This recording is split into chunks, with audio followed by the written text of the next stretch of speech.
This time, they haven't yet claimed us. We have some relationship with China, but that's to come, I'm sure, because China and Russia represent to them serious kinds of problems. But also, black people represent a serious problem to the United States government and has done so historically. That's why Malcolm X is dead. That's why Martin Luther King is dead. Russians didn't do that. That's why more than 28 members of the Black Panther Party in 1968 alone were murdered. The Russians didn't do that. That's why this community and our people have been under aggression. That's why a spy center is being developed right here in North St. Louis.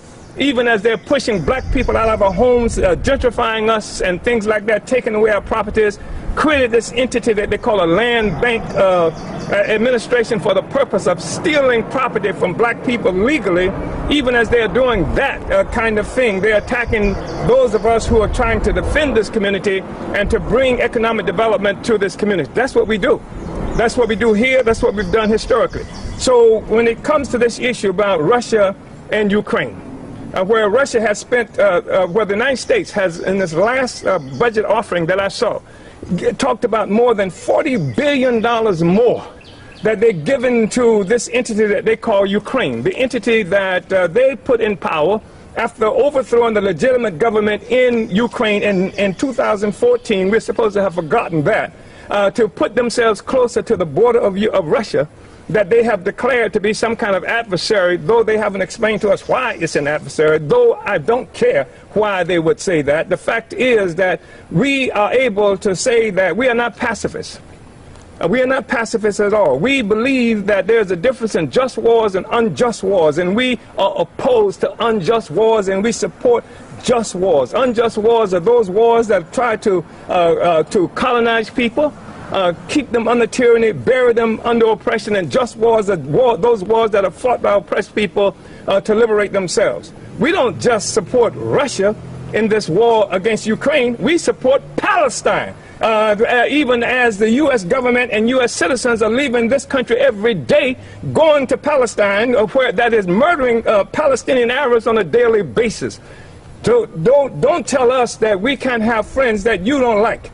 Because the fact is, the friends that we have with people who will be opposed to murdering people in Palestine, murdering people in North St. Louis, murdering people in Afghanistan, murdering people in Syria, we would be opposed to them. And so anybody who would stand up for the liberation of those people, we're on their side. You don't have to be a Russian or anything like that. One. Secondly, yes, I have been to Russia, but I've also been to South Africa. I've been to Ghana. I've been to various other places in Africa. I've been to Nicaragua. I've been all kinds of places where oppressed people are organizing, because black people need not to be isolated. And that's what this government would do. They would have us isolated, assuming that there is nothing that we can turn to except Joe Biden, who turned loose 100,000 policemen in the street with his omnibus crime bill that's probably killed Mike Brown. And the Russians didn't kill Mike Brown, by the way. Nobody said the Russian did that. That was an American domestic soldier that they called the police that killed Mike Brown. So you want me to hate Russians? And no, I don't hate Russians, but I hate those people who killed Mike Brown, and I hate the institutions that's responsible for that. So I wanted to say that. And to be clear about that, I'm not unabashedly I'm an unabashedly black man, an African that's committed to the liberation of black people, the African and all the other oppressed peoples on the planet Earth. And the United States has always historically been opposed to the liberation of oppressed people, opposed to freedom in Nicaragua, opposed to freedom in Afghanistan, opposed to freedom in South Africa. Mandela, from your perspective, at one time was a terrorist. Fidel Castro, how many times has the U.S. government tried to murder Fidel Castro? This is the reality that we're talking about, and so we are unabashedly on our own side. So I just wanted to say that in terms of what happened. Let me just say, they actually sent a drone into this house. They said we were not charged with anything. That's what they said. They handcuffed me and my wife out here. They wanted me to sit on the curb while they were carrying this out, something that I refused to do. They wanted my wife to sit on the curb out here, that she refused to do. The only thing we do is fight for black people, black power. All you got to do is walk through North St. Louis and you can see the changes that we brought here as a party for black people. And the government is opposed to that, and that's why we are under attack, and also because they see us as pawns that they can use in this propaganda war against Russia. That's why black people who make this mistake of assuming that what's happening in Afghanistan or what's happening in Russia and Ukraine have nothing to do with us.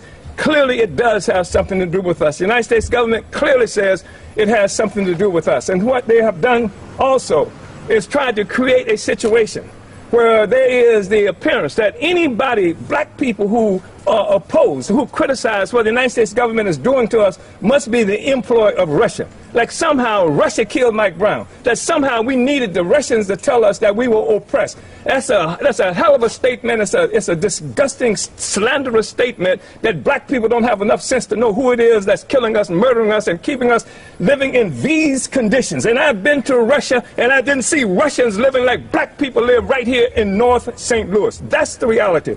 So I wanted to say that. My wife was here too. I don't know if you want to say anything about what happened. Yeah, I want to hear this. I want you to hear this from different people. And this house was not the only house attacked. They attacked our office in St. Petersburg, Florida, our headquarters there. They raided it. They stole materials from us, just like they stole from this house. They stole my phone. They stole my computer. They stole computers from other members of our organization, cell phones. They have that. They stole that from us. They said that they had a warrant for it. They may have had a warrant for it, but they didn't show it to me. And so what I saw was a thief. The thieves came in and used flashbang grenades, terrorized this entire community, and stole some material from us under the color of law. It's a colonial law that we're looking at. So